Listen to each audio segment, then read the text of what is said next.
7 अक्टूबर से खूंखार क्रिमिनल 3 कस्बों के इस त्रिकोण में घूम रहा है। देवास से अमोना, अमोना से कमलापुर तक इसने कोहराम मचा रखा है। वो भी हमें चैलेंज देकर। इसने अब तक जो भी कहा है करके दिखाया है। 7 अगस्त को इसने पहली बार जो किया, किसी को अंदाजा नहीं था कि देवास का चलता फिरता बाजार इसकी दहशत से तितर बितर हो जाएगा।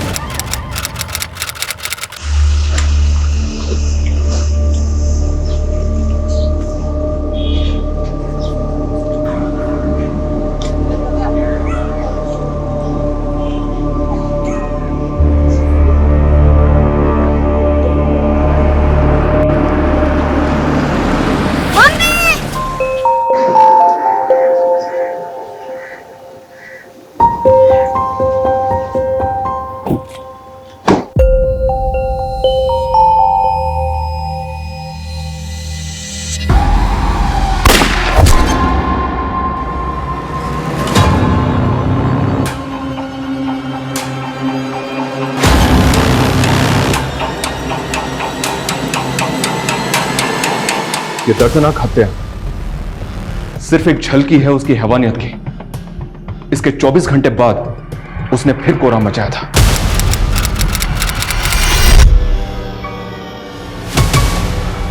देवास की एक दिव्यांग महिला और अमोना की एक बीमार बुजुर्ग औरत, इन दोनों की हत्या के बाद उसने फिर एक और विक्टिम को टारगेट किया।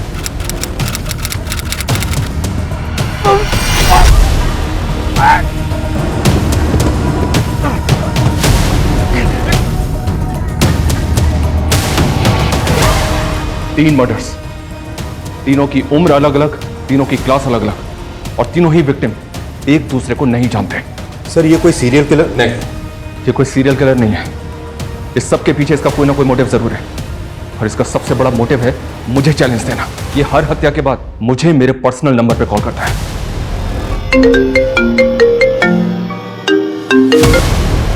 Hello, good afternoon sir. मैं फिर से देवास आ रहा हूं एक और मर्डर करने।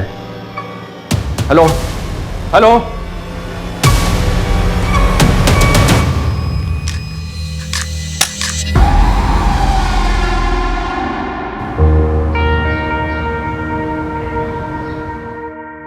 हर गांव का दौरा किया है मैंने। 15 से ज्यादा गांव में कोई काम ही नहीं हुआ है। जहां पानी की टंकी लगी वहां पानी नहीं आ रहा, जहां बोरिंग हो रही वहां हैंडपंप नहीं है। क्या ये सब? रागिनी मैम, मैंने आपको पहले ही बताया था, ये अभिनव भदौरिया सिर्फ नाम के ठेके लेता है, काम वाम कुछ करता है नहीं वो। फिर भी पिछले ऑफिसर ने उसकी पेमेंट रिलीज करवा दी। नमस्कार मैडम। अभिनव भदौरिया, कम इन। क्या मैडम, आपसे मिलने के लिए आधे घंटे से बैठा हुआ वेट कर रहा हूँ। कमाल है। वैसे जनता भी आपको दिए हुए प्रोजेक्ट्स का फायदा उठाने का वेट ही कर रही है, लेकिन देखो मैडम, मैं जानता हूँ इस प्रोजेक्ट की आप इंचार्ज लगी हुई, लेकिन कुर्सी का एटीट्यूड मुझको मत दिखाना। अच्छा, देखो मैडम, मैं तुमसे इधर उधर की बात नहीं करूंगा, सीधी सीधी बात करूंगा। एक काम करता हूँ, तुम्हारी मिठाई को और मीठी कर देते हैं, या तुम बोलो कितना चाहिए। खड़ा हो, खड़ा हो, निकल यहाँ से। ये लो, मैं तो अपने पैरों पर खड़ा हो गया, लेकिन तुम अपनी सोचो, और हाँ, मुझे गिराने की कोशिश मत करना, वरना जो मिल रहा है ना वो भी नहीं मिलेगा।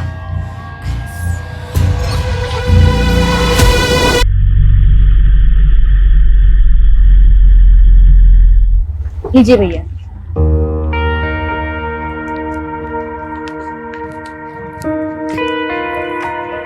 मम्मी शॉपिंग की है?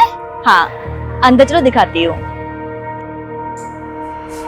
बहू, आज फिर से फालतू खर्चा कराई? कमाती है तो इसका मतलब सब उड़ाती रहेगी? अरे माँ जी, सरकारी नौकरी है देवरानी की, अब ऊपर की कमाई ऐसे ही तो उड़ाएगी। बस करो भाभी, और कितने ताने मारोगी आप? खबरदार, जो बड़ी बहू को कुछ कहा तो। घर का सारा काम यही करती है, तू नहीं। तू क्या करती है? सुबह उठती है, सजती है, संवरती है और निकल जाती है घर से। घर के कामों से तो तुझे कुछ लेना देना नहीं है। माँ जी, मुझे अपना परिवार चलाना आता है, और भाभी मैं अपनी जॉब भी ना बहुत ईमानदारी से करती हूँ।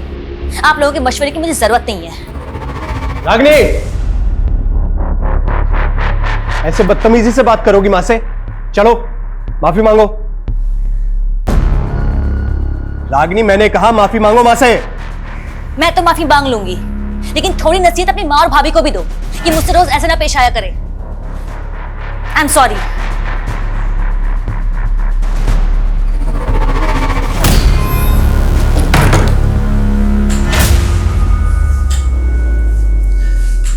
रागिनी, मैंने तुम्हें बोला है ना, इनकी बातें एक कान से सुन के दूसरे कान से निकाल दिया करो। मुझे आपकी तरह दिखावा करना नहीं आता है, मैं और नहीं रह सकती यहाँ पे। अच्छा, तो फिर बहस करोगी? आप अपनी मर्जी मुझ पर नहीं थोप सकते हैं। मेरे पेरेंट्स का घर है इंदौर में, खाली पड़ा है। आप चाहे तो मेरे और राहुल के साथ वहां शिफ्ट हो सकते हैं। अच्छा, ताकि लोग कहें अपना पुश्तैनी घर छोड़कर अपनी बीवी के घर में शिफ्ट हो गया। आपको अपनी ईगो प्यारी है तो मुझे भी अपनी सेल्फ रेस्पेक्ट की परवाह है। मुझसे बर्दाश्त नहीं होती रोज रोज की चिक चिक। मैं तो तुमसे तरीके से बात कर रहा हूँ, तुम तेवर दिखा रही हो। तेवर मैं दिखा रही हूँ, तेवर आप दिखा रहे हो। Mummy juice.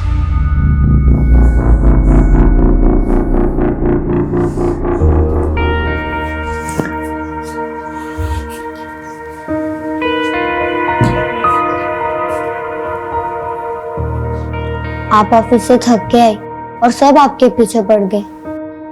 मम्मी एक काम करो, आप ना मुझे चाय बनाना सिखा दो, तो कल से मैं आपको जूस के बजाय चाय बना कर दूंगा। तुझे इन सब चीजों की चिंता करने की जरूरत नहीं है, तो अपनी पढ़ाई पे ध्यान दे। हाँ मम्मी, आपका ध्यान भी तो मुझे ही रखना है ना।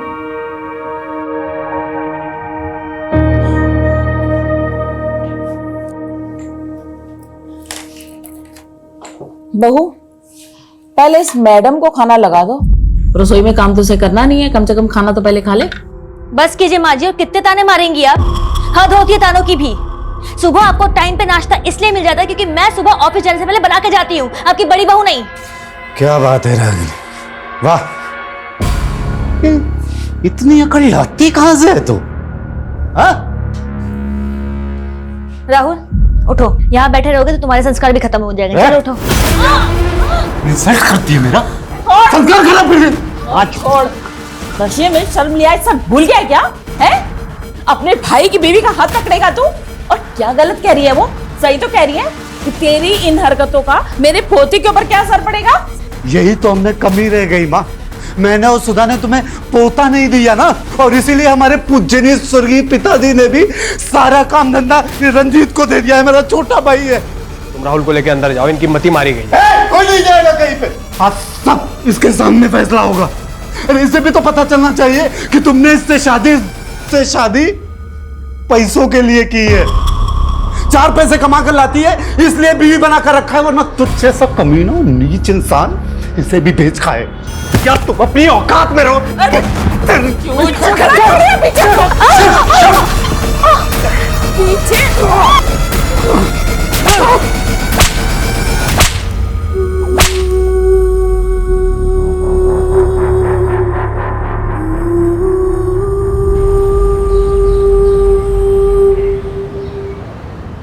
Happy birthday to you. Happy birthday, dear sir.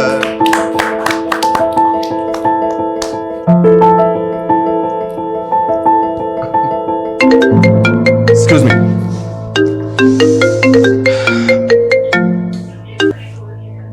Hello, कौन? Happy birthday sir. Thank you so much, but I am sorry, मैंने आपको पहचाना नहीं। आपका वेल विशर बोल रहा हूँ, जल्दी आपको आपका बर्थडे गिफ्ट भी मिल जाएगा। पर आप हैं कौन? हेलो हेलो,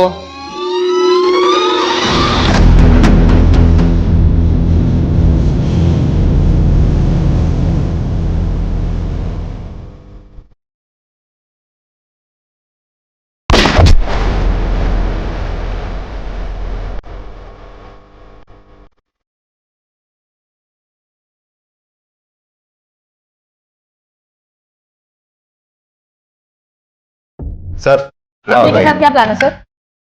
अरे तुम लोग तो जानते हो अपनी जॉब में प्लान कहां कर पाते हम लोग कुछ भी। हाँ लेकिन वाइफ का ऑर्डर है, आज शाम को 7 बजे तक घर पहुंचना है। फिर तो पहुंचना ही है। हेलो, कौन? सर बर्थडे गिफ्ट मिल गया आपको? कौन बोल रहा है? अरे सर अभी तो 1 घंटे पहले बताया था आपको गिफ्ट देने वाला हूँ, लगता है आपको पता नहीं चला। क्या? देवास के टाउन मार्केट में मैंने एक मर्डर किया है। व्हाट? तू है कौन और क्या बकवास कर रहा है? हेलो हेलो, खांसी भी काफी इरिटेटिंग होती है, अगले 24 घंटों में उसकी खांसी भी बंद कर दूंगा। दूसरा गिफ्ट होगा आपको। एक मेरी बात सुन। Hello hello sir control room से फोन था, देवास के टाउन एरिया में मर्डर हो गया है।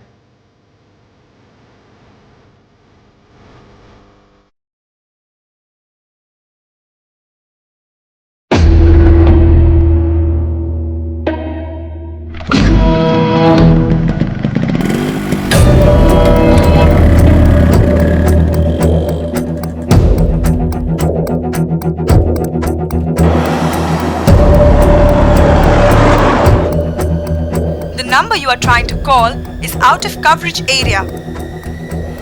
फोन बंद कर लिया उसने अपना। सर आखिर कौन होगा वो जो मर्डर करके आपको कॉल कर रहा है?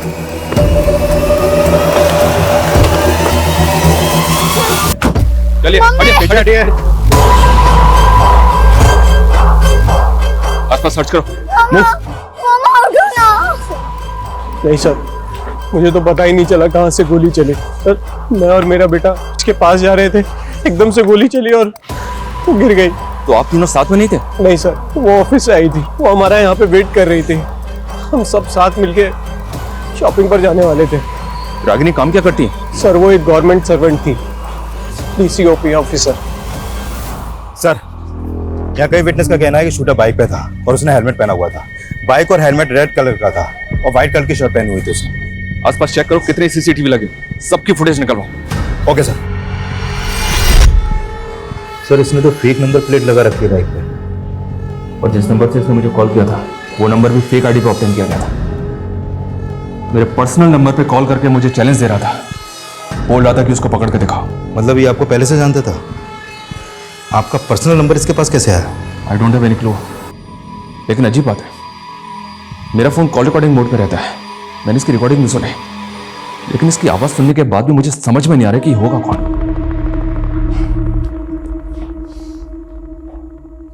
खांसी भी काफी इरिटेटिंग होती है, अगले 24 घंटों में उसकी खांसी भी बंद कर दूंगा। दूसरा गिफ्ट होगा आपको। कोल्ड ब्लडेड मर्डर, बहुत कामली बोल गया, मर्डर कर दिया। सर रागिनी एक गवर्नमेंट एम्प्लॉय थी, हमें रागिनी के प्रोफेशनल और पर्सनल दोनों एंगल को इन्वेस्टिगेट करना होगा सर। लेकिन इस किलर को भी ट्रेस करना हमें। धमकी दे रहा था कि 24 घंटे के अंदर एक और तोहफा देगा मैं। सर इस किलर की बाइक जिस डायरेक्शन में गई है हम वहां के सारे CCTV स्कैन कर रहे हैं। इसने मुझे 2 बार कॉल किया। पहली कॉल के वक्त इसका फोन MG रोड पर एक्टिव था और दूसरी कॉल इसने टाउन मार्केट से 2 किलोमीटर दूर अमुना रोड से की। उन दोनों एरिया में इंक्वायरी करो, पता करो इस होली का आदमी वहां किसी ने देखा था क्या। Okay sir.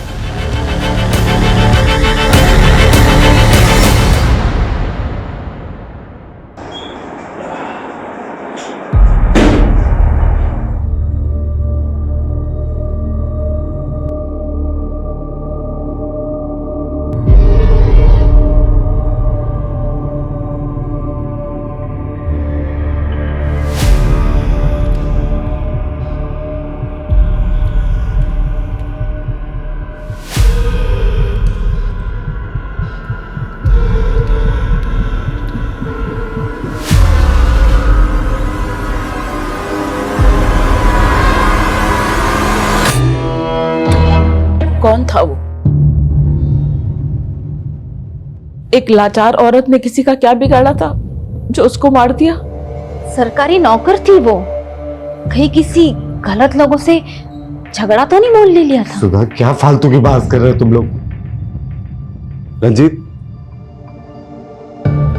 हिम्मत से काम ले तो। हाँ आपको बहुत पड़ी है मेरी, रागिनी की भी यहाँ किसी को नहीं पड़ी थी, सब उसके दुश्मन हैं। मेरे बच्चे से उसकी माँ छीन ली। रागिनी का मर्डर कल दिन में हुआ था, उस वक्त तो उन्हें ऑफिस में होना चाहिए था। सर यही बात तो मुझे भी अजीब लग रही है। वो कभी छुट्टी नहीं लेती थी, लेकिन अचानक से उनको एक फोन आया और वो हाफ डे लेकर चली गई। हेलो रंजीत, मैं बिजी हूँ, बाद में बात करती हूँ। नो, मैं हाफ डे नहीं ले सकती हूँ। तुम्हें क्या लगता है किसने मारा होगा उसे? किसी पे शक तुम्हें? गारंटी के साथ तो नहीं कह सकता, लेकिन कॉन्ट्रैक्टर अभिनव भदौरिया है ना, उस पर इंक्वायरी बिठाई थी मैम ने। सर वो आदमी जितना घपलेबाज है ना, उससे ज्यादा टेढ़ा है। देख सुन मेरी बात, रागिनी ने जो रिपोर्ट मेरे खिलाफ बनाई है उसको गायब करके जला दे। वो रिपोर्ट डीएम तक नहीं पहुंच चाहिए, समझा? हाँ, एक मिनट रुक, मेरा एक फोन आ रहा है, मैं बाद में बात करता हूँ। हेलो, अभिनव भदौरिया। हाँ बोल रहा हूँ। निशांत कौशिक, देवास थाने आ जाओ, कुछ इंक्वायरी करनी है तुम्हारे साथ। कैसे करी? डीओसीपी रागिनी सोनकर के मर्डर के सिलसिले में। इंस्पेक्टर, मैं इस समय रजोड़ा में हूँ, देवास आते आते शाम हो जाएगी। कोई बात नहीं, शाम को 7 बजे तक आ जाओ, वेट कर रहा हूं तुम्हारा। ओके।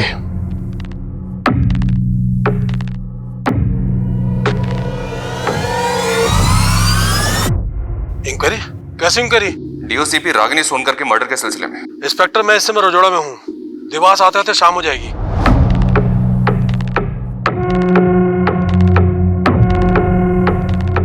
अरे सर, अभी तो 1 घंटे पहले बताया था। इंस्पेक्टर, मैं इस समय आपको देने वाला हूँ, लगता है आपको पता नहीं चला। नहीं सर, अभिनव भदौरिया की आवाज उस कॉलर से मैच नहीं हो रही। हाँ, लेकिन इसका स्ट्रॉन्ग मोटिव है रागिनी को मरवाने का, और यह भी तो हो सकता है कि वो कॉलर इसी के इशारे पे काम कर रहा हो। उस कॉलर के बारे में कोई लीड? सर, देवास मार्केट के आगे के 2-3 सीसीटीवी में वो कैप्चर तो हुआ है, लेकिन फुटेज से कुछ खास पता नहीं चल पा रहा। और हम उन दोनों जगहों पर भी पूछताछ कर रहे हैं जहां से उसने आपको कॉल किया था, लेकिन वहां से भी अभी तक कोई क्लू नहीं मिला है सर। और सर, हमने अपना खबरी नेटवर्क की सर, रागिनी की प्रिलिमिनरी पोस्टमार्टम और ballistic report sir. 9mm pistol से फायर किया गया था सर। फैमिली को बॉडी दे दी।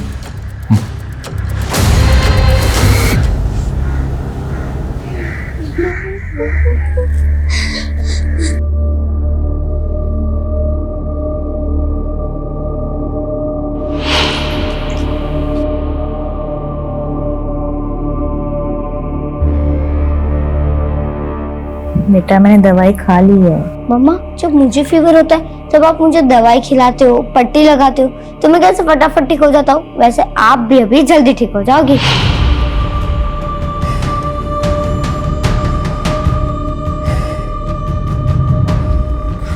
राहुल, पापा, वो मम्मी को फीवर है ना, तो ये वेट पट्टी रखने से मम्मी जग जाएंगी। नहीं बेटा, वो हमेशा के लिए सो गई है, अब वो नहीं जगेंगी बेटा।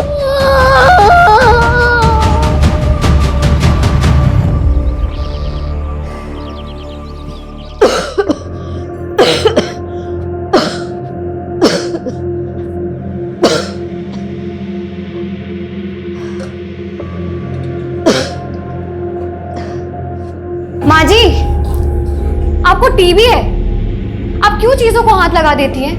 हमें भी फैल गया तो? सुनिए अपनी बीवी की बात। तो अगर नहीं चाहती कि मैं घर के किसी चीज को हाथ लगाऊं, तो मेरे कमरे में पानी का मटका क्यों नहीं रख देती? अरे आपको तो हर बात बुरी लगेगी ना। आपको जो चाहिए आपको अंदर मिल जाएगा, बस आप अपने कमरे से बाहर मत निकलना।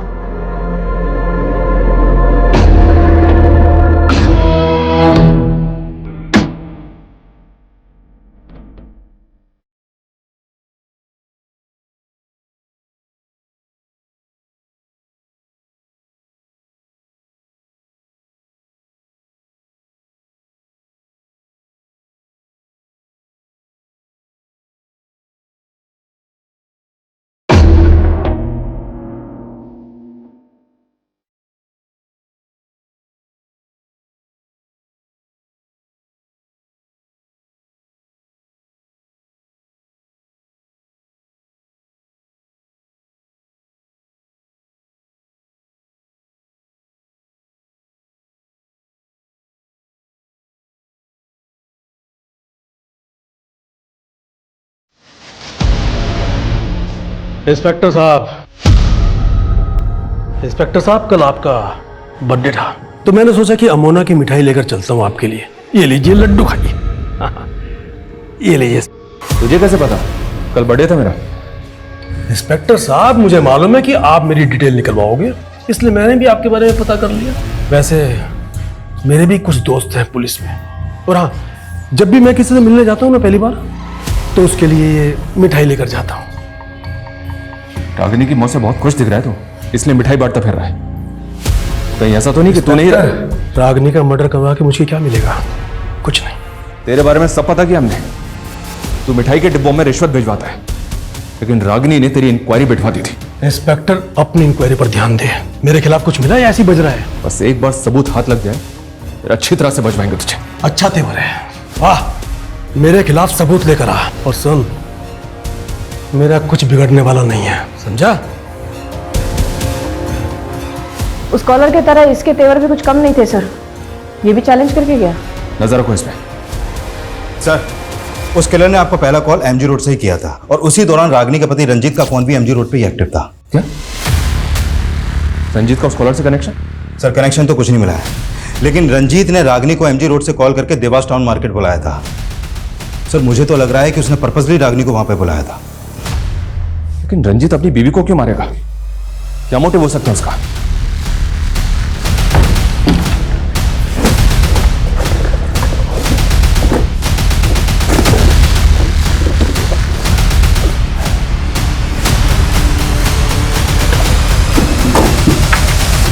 रागिनी, जब से तुम्हारे माँ बाप गुजरे हैं तब से तुम्हारा घर बंद ही तो पड़ा है। फालतू में किसी ने कब्जा वब्जा कर लिया तो पछताओगी। अरे अच्छा खासा बाहर मिला है, बेच बाच के खत्म करो ना।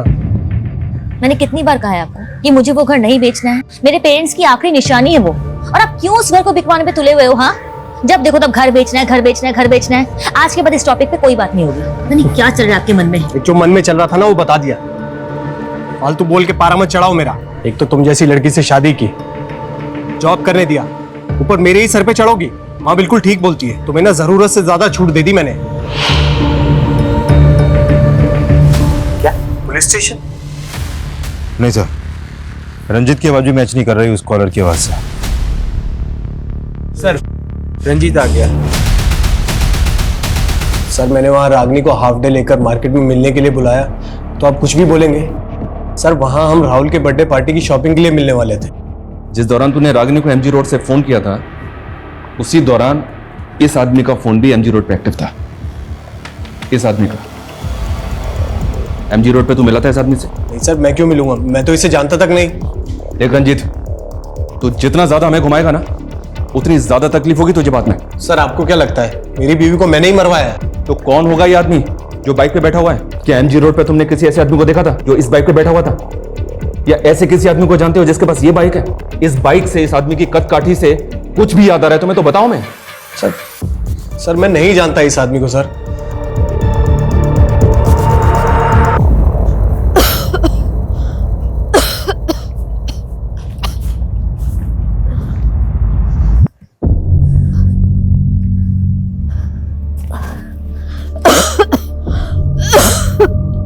हे भगवान,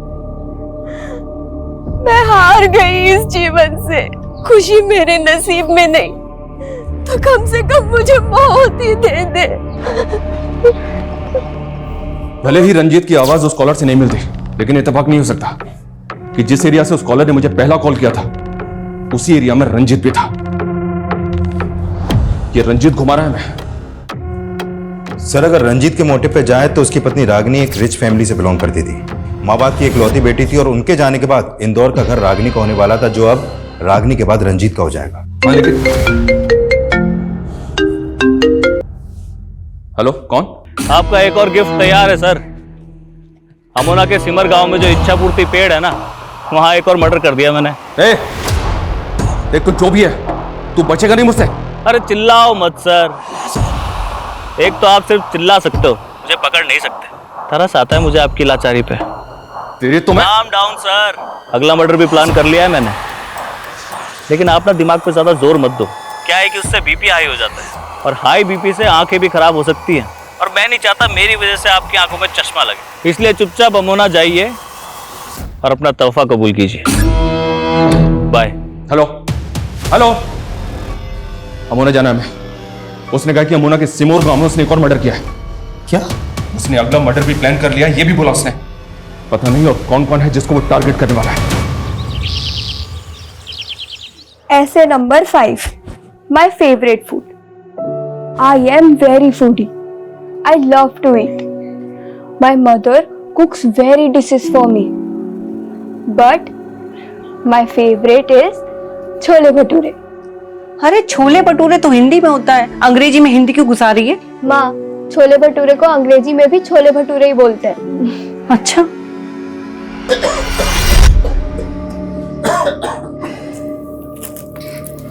गीता देखो देखो मैं क्या लाया हूं, तुम्हारे नए स्कूल के कपड़े।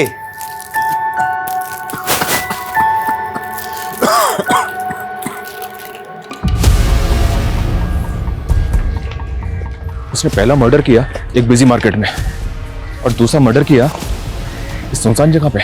यस सर, पहले विक्टिम को शूट किया गया। दोनों का कातिल एक है तो पॉसिबल है कि रागिनी और मंजू ये दोनों एक दूसरे को जानते हो। नहीं सर, हम किसी रागिनी को नहीं जानते और माँ ने भी कभी किसी रागिनी का जिक्र नहीं किया। इस आदमी को गौर से देखें, हमें शक है कि इसी ने आपकी मदर को मारा है। इसका चेहरा तो नहीं दिख रहा है, लेकिन क्या आप किसी ऐसे आदमी को जानते हैं जो ऐसी बाइक चलाता हो, जो इसी कद का टिका हो? नहीं सर, कुछ समझ नहीं आ रहा है इसमें।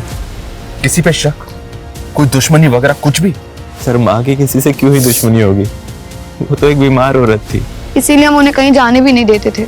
बस कभी कभी अपना मन बहलाने के लिए और माथा टेकने के लिए वो यहाँ आ जाती थी।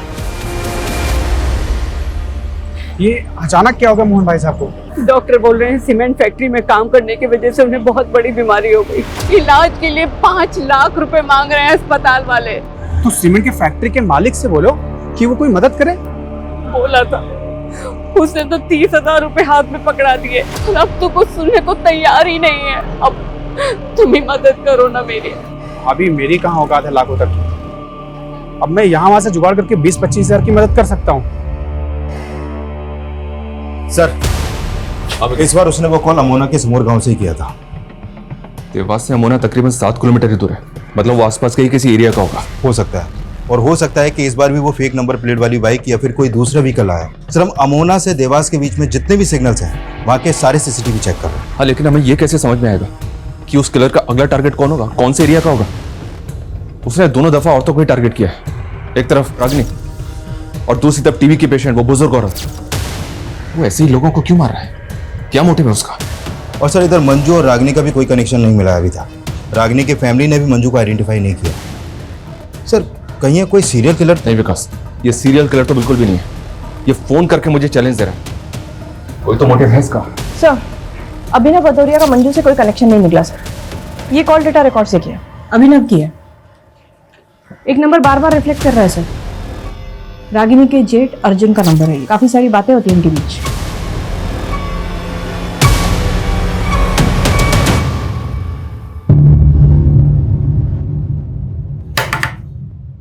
गीता, माँ कहाँ है? हॉस्पिटल, अभी आ ही रही है खाना लेने। मोहन भैया कैसे हैं भाभी? उनकी हालत बहुत नाजुक है और अभी तो पूरा पैसा भी नहीं हो पाया है इलाज का। मैं वही बताने आया था कि मैंने एक सरकारी आदमी का मालूम किया है, मोहन भैया के इलाज के खर्चे में वो रियायत दिला सकता है। कैसी रियायत? सरकार की स्कीम है कि सीमेंट फैक्ट्री में काम करने वाले मजदूरों का इलाज फ्री में होता है, और आपने जो पैसा जमा किया वो भी शायद वापस हो सकता है। ऐसा हो सकता है? हाँ, मोहन भैया के हॉस्पिटल के कागज लेकर के और उनकी सीमेंट फैक्ट्री वाली आईडी लेकर के शाम को मेरे साथ चलना, सरकारी आदमी से मिलवा दूंगा मैं। ठीक है। मैंने कहा ना, मेरा रागिनी के मर्डर से कोई लेना देना नहीं है। रागिनी के जेठ से क्या लेना देना है? मैंने कहा ना, कोई लेना देना नहीं है। अब बस, अब अगर और ज्यादा कर दिखाई ना तो। हाँ, मैंने रागिनी के जेठ को पैसे दिए थे। अनुभव भदौरिया ने मुझे लालच दी कि अगर वो रागिनी से उसका काम करवा दूंगा मैं, तो उसके बदले में मुझे ढेर सारे पैसे देगा। ऑटो ऑटो, एक गणेश नगर पे जाना। रागिनी, भैया आप यहाँ? देखो, मैं जो बात करने वाला हूँ वो हम घर में नहीं कर सकते थे। कैसी बात है? अभिनव भदौरिया मोटा पैसा दे रहा है, उसके काम में अड़चन मत डालो। आप होते कौन मुझसे ये बात करने वाले? हाँ, अगर आप मेरे जेठ ना होते ना तो आपको अंदर करवा देती मैं। फिर रागिनी नहीं मानी तो तूने और अभिनव ने मिलकर उसको? नहीं सर, ऐसा कुछ भी नहीं है, मैं सही कह रहा हूँ, मैंने उसे नहीं मारा। बहुत गंदी चाल खेल रहे हो तुम रंजीत। एक तरफ रागिनी गई और दूसरी तरफ मेरे पति को अंदर कर दिया। क्या तुम सबकी जमीन जायदाद अकेले ही हड़पना चाहते हो? माफ करो भाभी। माँ जी, आप क्यों चुप बैठी है? आप भी जानती है इसी ने मारा है रागिनी को। मेरा दिमाग खराब हो गया क्या? चुप कर।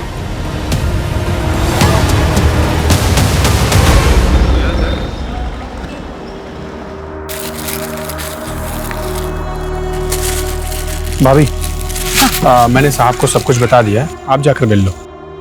चल। हाँ गीता, तुम यहीं रुको, बैठो। तो यहीं रुक, मैं अभी आई।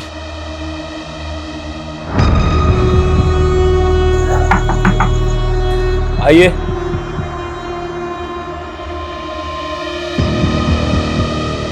साहब, ये मेरे पति के इलाज के पेपर और सीमेंट फैक्ट्री का आईडी कार्ड है। कि ठीक है, हाँ ठीक है, हो जाएगा। अंकल, माँ को कितनी देर लगेगी? आप बैठो बेटा, आ जाएगी माँ भी, बस थोड़ी देर में, बैठो।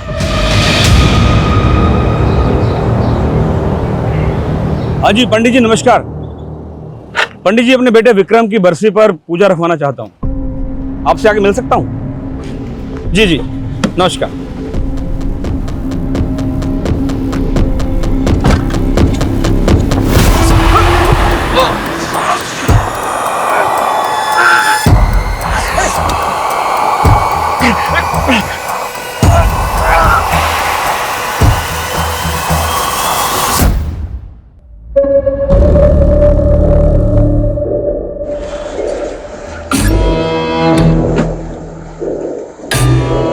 सर, अर्जुन की इलेक्ट्रॉनिक वॉइस भी उस कॉलर की आवाज से मैच नहीं कर रही है।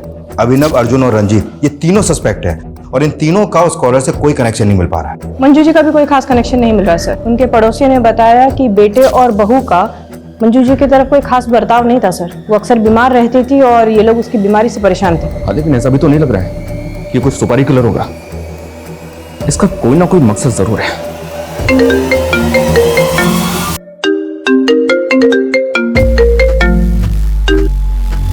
हेलो सर, कमलापुर के पंचायत भवन के पास एक तोहफा छोड़ा है आपके लिए। ए, देख मेरी बात सुन। कुछ रह गया है आपके पास दिखाने को? पकड़ तो पाई नहीं मुझे। चलिए एक काम करते हैं, मैं ही आ जाता हूँ देवास वापस। वहां एक गलती सुधारनी है मुझे। गलती? हाँ, पकड़ सको तो पकड़ लो। हेलो मैं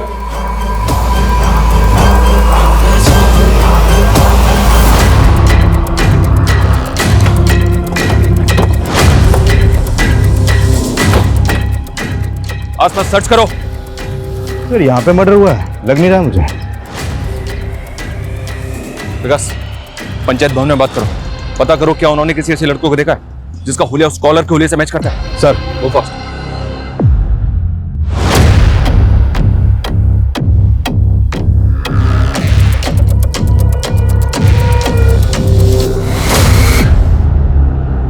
सर, लाश यहाँ पड़ी है।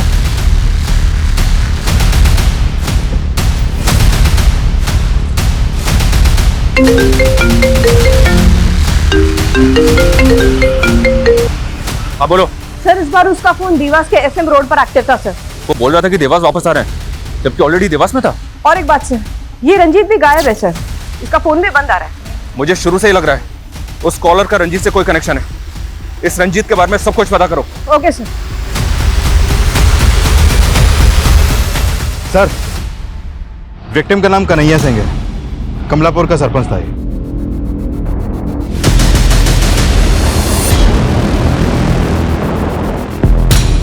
मैडम, ये क्या कर रही हैं आप? हमें अपना काम करने दीजिए, और अगर आप रंजीत के बारे में कुछ भी जानती हैं तो मुझे अभी के अभी बताइए। मैडम, हमने बोला ना हमें कुछ नहीं पता। मैडम जी, एक मिनट। ये देखिए, इतने सारे प्रॉपर्टी के पेपर हैं, सब में नाम अलग अलग हैं।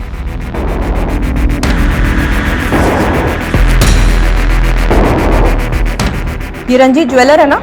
जी। तो इतने सारे लोगों की प्रॉपर्टी के पेपर्स इसके कमरे में क्या कर रहे हैं? मैडम, हमारा ये पुश्तैनी काम है। लोगों के गहने और उनकी प्रॉपर्टी गिरवी रख के हम उन्हें ब्याज में पैसा देते हैं।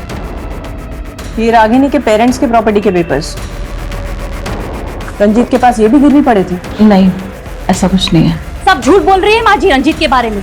उसी ने मरवाया है रागिनी को और मेरे पति को फंसा दिया। मैडम जी, आप रंजीत के बेटे राहुल से पूछो, वो आपको बताएगा कि कैसे रंजीत प्रॉपर्टी के लिए रागिनी से झगड़ता था। सर, कन्हैया की फैमिली में तो कोई नहीं है और बाकी पांचों को भी कोई आइडिया नहीं है कि कन्हैया मंजू और रागिनी को जानता था कि नहीं। हेलो, कौन? सर मैंने देवास के एसएम रोड पे अपना काम खत्म कर लिया है, आप आए नहीं पकड़ने? रागिनी, मंजू, कन्हैया, इनको क्यों मारा तूने? ये सब के सब एक ही माला से बंधे हुए हैं और इस माला का आखिरी फूल भी जल्दी मुरझा जाएगा।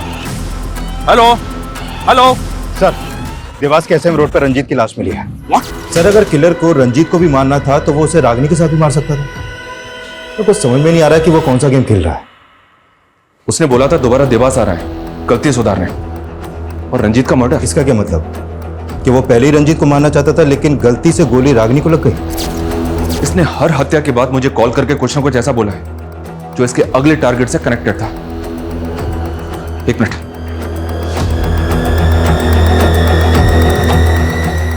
ये सुनो। खांसी भी काफी इरिटेटिंग होती है। और सेकंड विक्टिम मंजू थे, टीबी पेशेंट। उसके मर्डर के बाद उसने कहा अगला मर्डर भी प्लान कर लिया है मैंने, लेकिन आप ना दिमाग पे ज्यादा जोर मत दो। क्या है कि उससे बीपी हाई हो जाता है और हाई बीपी से आंखें भी खराब हो सकती हैं, और मैं नहीं चाहता मेरी वजह से आपकी आंखों में चश्मा लगे। थर्ड विक्टिम का नहीं है, हैवी नंबर का चश्मा लगा था उसे। तो फिर सर उसने आखिरी कॉल में क्या कहा जो हमें अगले टारगेट का हिंट थे? ये सब के सब एक ही माला से बंधे हुए हैं और इस माला का आखिरी फूल भी जल्दी मुरझा जाएगा। माला और फूल? माला और फूल? यस, माला और फूल। लेकिन सर इससे कैसे पता चलेगा कि वो किसको मारने वाला है?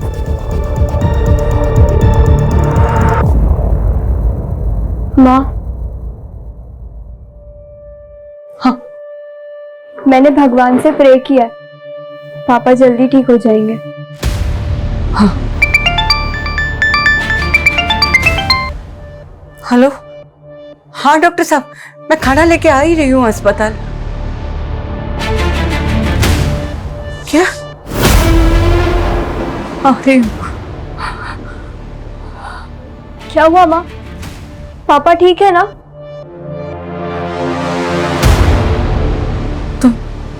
तुम ही रहो, मैं रिक्शा लेकर आती हूँ।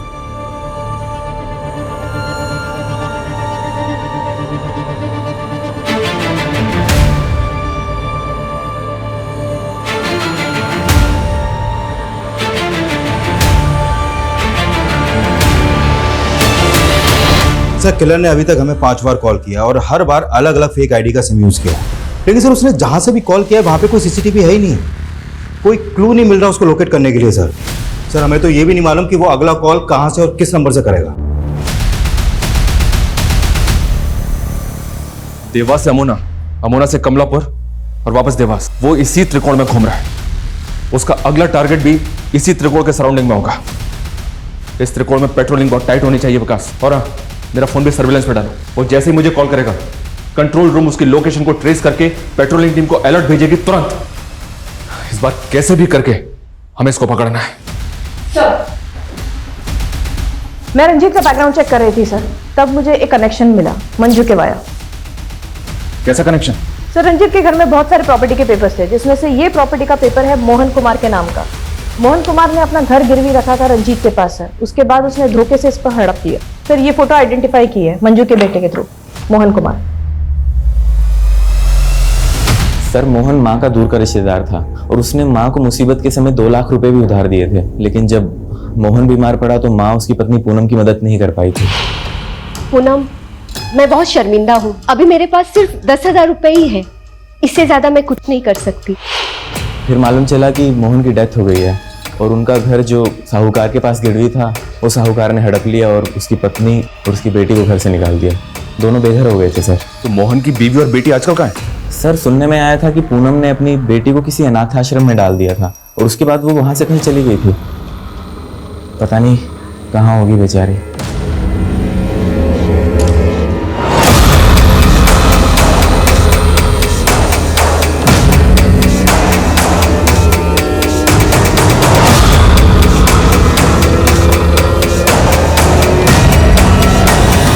सर, पूनम 2 साल पहले गीता को एक अनाथ आश्रम में छोड़ के गई थी और करीब 6 महीने पहले इंदौर की एक फैमिली ने गीता को वहां से अडॉप्ट किया था। पूनम की फैमिली के बेघर होने के पीछे मंजू एक वजह है, क्योंकि उसने पूनम को 2 लाख रुपए नहीं दिए थे।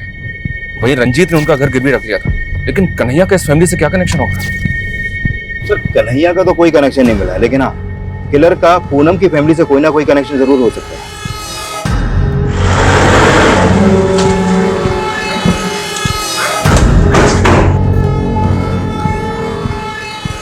क्या हो गया बेटा? हाँ, कहीं घूमने जाना है तो मैं देखता हूं। जी कहिए। आपसे कुछ बात करनी है।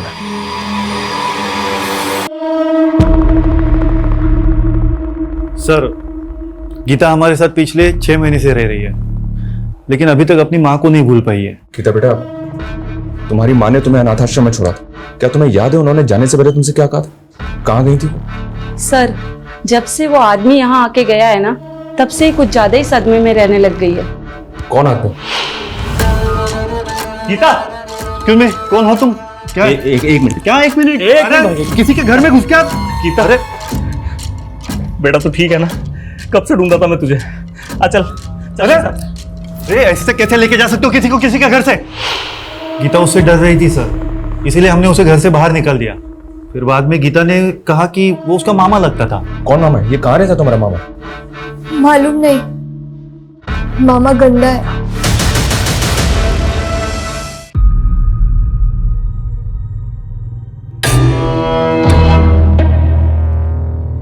सर, इसकी कद काठी और बाइक तो उसी किलर से मैच हो रहा है। दिक्कत वैसी लग रहा है, शायद मैं इससे पहले भी मिला हूं। ये वही किलर है और इसका अगला टारगेट माला और फूल से कनेक्टेड है। माला और फूल? गीता बेटा, क्या तुम किसी ऐसे आदमी को जानती हो जो माला और फूल से कनेक्टेड है? माला वाले अंकल मेरे पापा के दोस्त हैं। कौन माला वाले अंकल?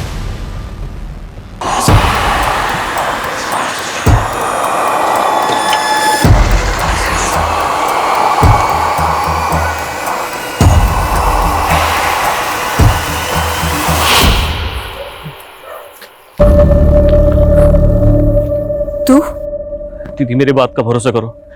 जेल से निकलते वक्त मैंने कसम खाई थी आज के बाद कोई गलत काम नहीं करूंगा।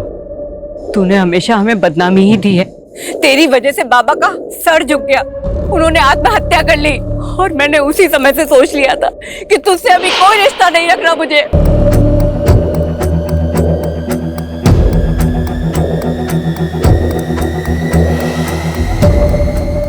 शरद, पुष्कर, रुक जा। शूट मत करना वरना मैं तुझे शूट कर दूंगा। हिलना मत। पुष्कर रोक। आप लोग दूर रहिए सर, आप लोग को कुछ नहीं पता। पुष्कर, हमें सब पता है। देख मेरी बात सुन, मैं जानता हूं तू ये सब क्यों कर रहा है। तेरी बहन के साथ जो कुछ भी हुआ है तू उसका बदला ले रहा है। देख, मैं ये भी जानता हूं तेरे बारे में, एक टाइम ऐसा था तू भी इस जुर्म की दुनिया से बाहर आना चाहता था। पुष्कर, ये गन मुझे दे दे। पुष्कर, मैं कहता हूं रुक जा। पुष्कर, पुष्कर,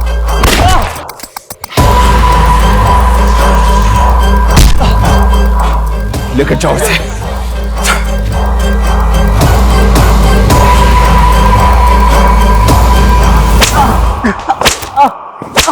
विकास, उठ। पुष्कर सिंह, बहुत तरक्की कर ली तूने। ड्रग पेडलर से मर्डरर।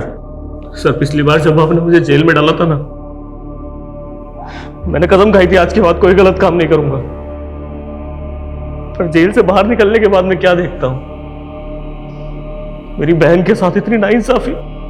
मेरे जीजा बीमार क्या हुए, उस बुढ़िया मंजू ने घर से 2 लाख रुपए मार लिया। उसके बाद उस रंजीत ने मेरे जीजू के मरने के बाद घर हड़प लिया। और शरद ने मेरी बहन की मजबूरी का फायदा उठाया उस कन्हैया के साथ। उससे भी जब उसका जी नहीं भरा तो उसने मेरी बहन को कहीं भेज दिया।